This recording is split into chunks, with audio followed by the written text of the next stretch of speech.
Bonjour tout le monde. Alors, on se retrouve maintenant pour l'exercice 24, un petit problème. Donc, je vous propose, comme on l'aurait fait en classe, de vous le lire et vous vous dites stop dans votre tête à chaque fois qu'il y a une information qui est importante. Du coup, cette information, je la réécris au tableau, comme vous pouvez prendre l'habitude de le faire sur un brouillon pour qu'on ait des idées un peu plus claires sur la direction à suivre pour résoudre ce problème. Alors, le terrain de football du village de Romain est un rectangle de dimension 110 mètres sur 80 mètres. Alors, le premier top que vous avez dû avoir, c'est pour rectangle. Eh bien oui, on a un rectangle, d'accord? Un rectangle de dimension 110 mètres sur 80 mètres. Donc, la longueur semble être 110 mètres et la largeur 80 mètres. Pour s'échauffer, l'entraîneur de Romain demande aux joueurs de faire un sprint sur la diagonale du terrain. Bon, a priori, on sait dans un rectangle que les diagonales ont la même longueur. Donc, on peut prendre celle qu'on veut, ça ne change rien au problème. Voilà, ils font cette longueur-là puisqu'ils font la diagonale. Quelle distance les joueurs parcourent-ils? Donc, c'est notre question. Et bien voilà, on a deux longueurs, on veut calculer la troisième. On pense, alors oui, on pense théorème de Pythagore, mais ça m'embête un peu que ce soit votre réponse tout de suite là.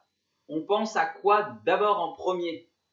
Oui, très bien. On pense d'abord, est-ce qu'on est dans un triangle rectangle? D'accord? Parce que si, je le rappelle, on n'a pas de triangle rectangle, il n'y a pas de Pythagore. Hein? Donc là, attention à ne pas aller trop vite et à bien visualiser les étapes qui sont sous-entendues, ce qui se passe dans votre cerveau. Il se passe que c'est un rectangle. Voilà, donc ça veut dire que il y a des angles droits là. Écrire le codage, ça peut toujours vous donner que des informations utiles, hein, puisque vous avez besoin d'informations quand vous êtes dans un problème pour pouvoir démarrer.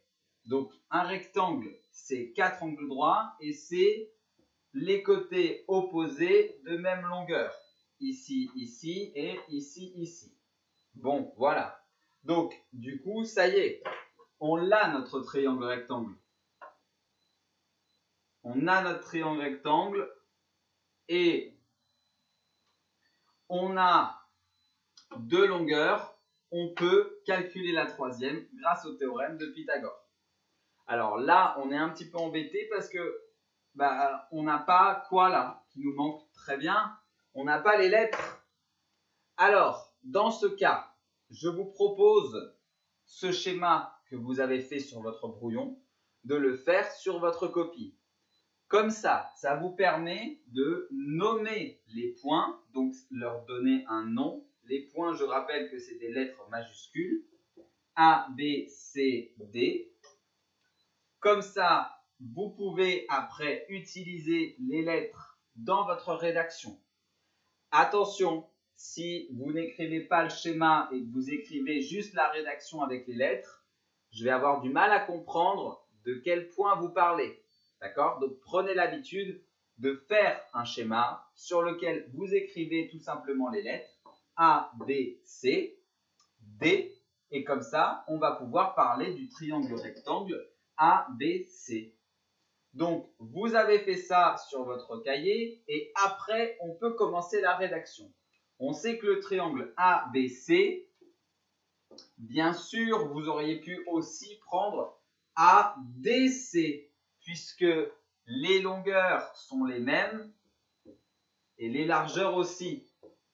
Et la diagonale, du coup, ça ne change pas. Vous auriez pu aussi prendre avec ce triangle, d'accord, puisque les diagonales d'un rectangle ont la même longueur.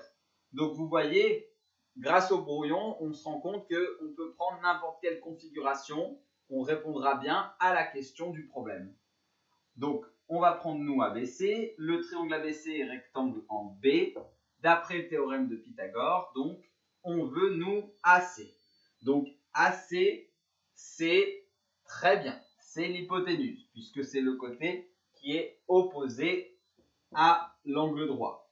Donc, on peut écrire notre égalité classique avec, très bien, avec un plus. Donc, une fois qu'on a fait ça,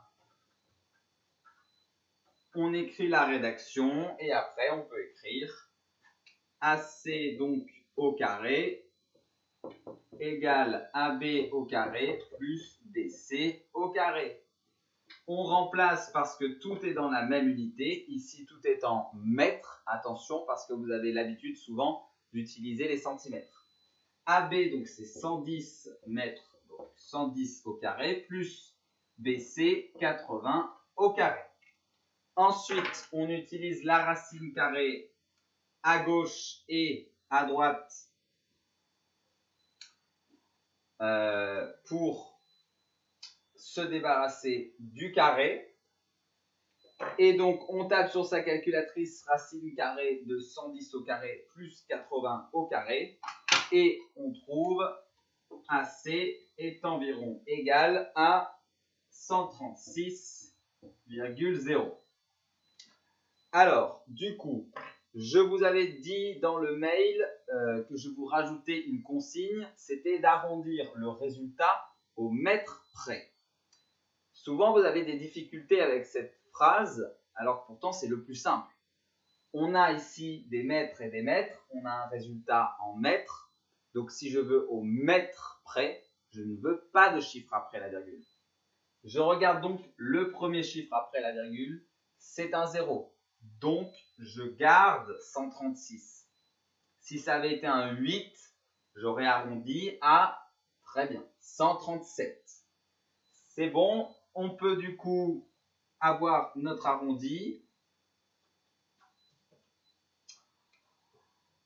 On encadre et attention, au moment de la phrase réponse, il est préférable, plutôt quand vous avez un problème, c'est de revenir au problème. Je m'explique.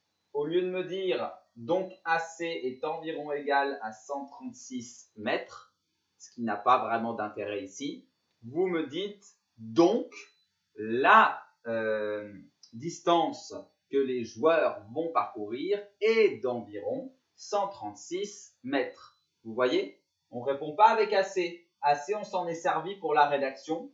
On répond à la question, au problème directement. Voilà, donc c'est terminé pour ce petit problème et on enchaîne la semaine prochaine avec la suite de ce chapitre. D'ici là, bon courage pour les exercices et à bientôt.